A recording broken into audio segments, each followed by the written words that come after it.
Strong, healthy, happy and vibrant children, the joy of every parent, the pride of every growing society, and the hope of every nation.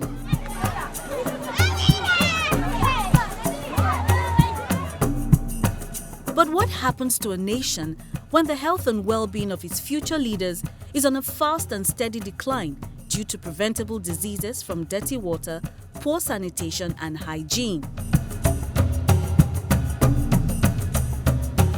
While clean water, decent toilets and good hygiene practices are essential for the survival and development of children, the latest Nigerian WASH National Outcome Routine Mapping Survey shows that around 100,000 children under the age of 5 in Nigeria die from diseases caused by the nation's poor levels of access to water, sanitation and hygiene. Sadly, Nigeria's children are not the only ones affected by a lack of access to these basic services. 112 million people, a staggering 58.5% of the country's population, do not have basic sanitation.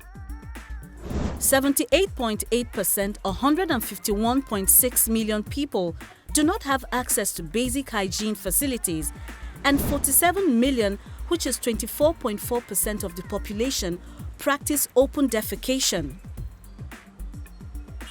While the indices for clean water supply are significantly better than those of sanitation, 26.6% of Nigeria's population, 51 million people, still lack access to clean water. Nigeria missed the 2015 Millennium Development Goal sanitation target, and access to improved sanitation in the country decreased by 9% over the 25-year period of the MDGs. Access to piped water service, which was at 32% in 1990, is now less than 10%, and currently 38% of all improved water points and around 46% of all water schemes are non-functional.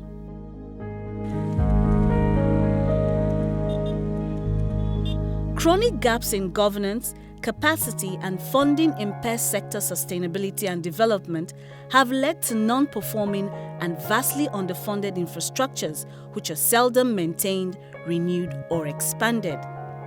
Nigeria is not on track to eliminate open defecation by the national target date of 2025 or the Sustainable Development Goal target of 2030.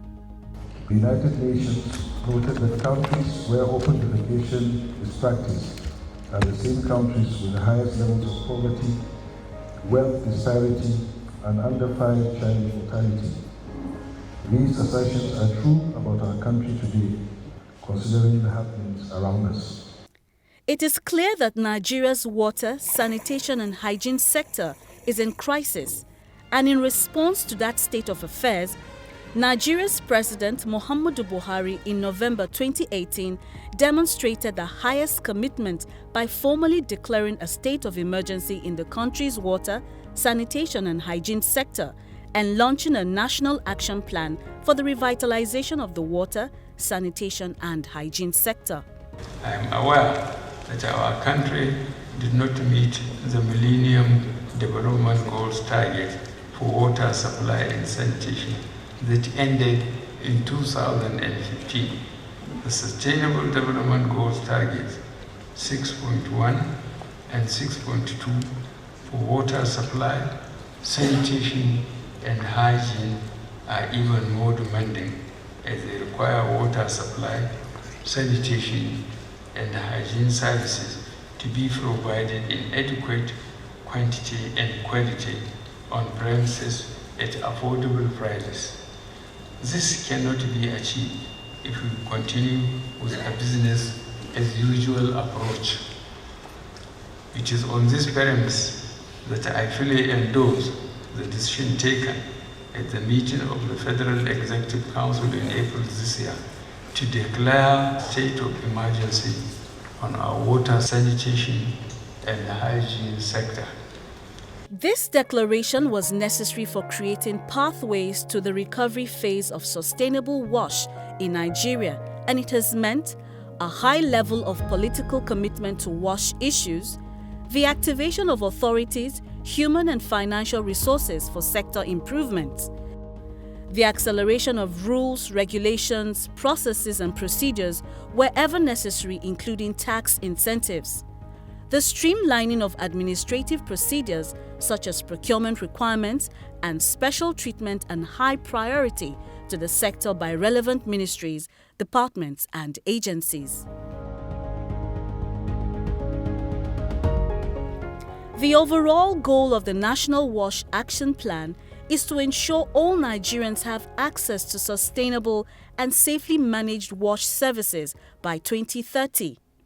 The plan is made up of 3 phases set to revitalize the WASH sector: an 18-month emergency plan up to October 2019 or until substantial progress is reported, a 5-year recovery program up to December 2022, a 13-year revitalization strategy through end 2030.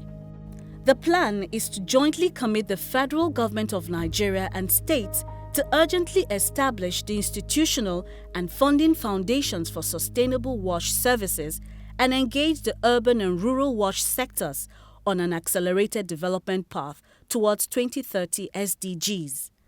The rollout of prioritized actions during the emergency period has started in earnest with the approval of the national campaign to end open defecation and the framework for the establishment of the National WASH Fund by states. Henceforth, federal government support to state governments will be based on their commitment to implement the national water supply, sanitation, and action plan in their respective states and to end open defecation by 2025. To build the WASH systems that will be required to deliver the vision of the National WASH Action Plan and attain universal access by 2030, Nigeria would need new skills, competencies and technologies not presently available in the country. The government is, however, unable to solely and adequately fund WASH investment to achieve universal access from current revenues due to competing development priorities. As such, rather than reinventing the wheel, the federal government has made the conscious decision to open up opportunities in the Nigerian WASH sector to an international community of development partners, academia, research institutes, and the private sector. Nigeria is no stranger to shift towards a market-led approach. In the recent past, the widespread adoption of sanitation marketing approaches in intervention across Nigeria has not only led to sustainable improvements in household access to sanitation facilities, but has also created jobs for builders, sales agents, toilet part manufacturers, amongst others. In addition, the commercialization of water utilities in states is leading to improved water supply in urban areas across the country. The country's political leadership is open to further attract investment that would incorporate principles of equity. As such, Nigeria has outlined an ease of doing business strategy that has included 140 reforms and exceptional measures needed to deal with sector crises and SDG challenges. The country is eager to improve mutual understanding on what it would take to achieve Sustainable Development Goal 6 in Nigeria and the opportunities it needs to provide to strengthen partnerships and collaboration with international community. Nigeria is open for WASH business and welcomes more robust, diverse international cooperation agreements. I want to state at this point that for us to make significant progress in urban water supply and sanitation, the system must be run as a business. Consequently, I want to assure you that my ministry is committed to promoting and supporting any partnership arrangement that would enhance increased access to water supply and sanitation towards meeting national and international targets, especially the SDGs. One of the ways the federal government of Nigeria exhibits this commitment is through its viable public-private partnership incentives, some of which include government incentives for investors in the water sector, tax incentives, land acquisitions, equity participation, access to concessionary loans, and through government subsidies for viability gap funding and partial risk guarantee. On this note, I wish to express my profound gratitude to all our development partners and countries that have been supporting our water sector, and to call for their continual support that will enable us to achieve our national aspirations. The National WASH Action Plan has received the highest political commitment. It was launched by Mr. President himself, and during that period, when he saw the gaps that we need to meet, he declared a state of emergency for the wash sector of Nigeria. There are a lot of opportunities in terms of investment. We saw that for us to be able to meet sustainable development goals in 2030, we will need to invest close to $63 billion. And this is huge and humongous. And this will enable our people to draw water for municipal water supply. We are enjoining our partners, especially those that have come to attend this closed-door meeting today, to look for areas to support these our developmental efforts in terms of capacity building, in terms of new technologies, in terms of fund support, in terms of even monitoring and evaluation. These are a whole gamut of areas where they can come to support us, and we appeal that they will support us in all these efforts.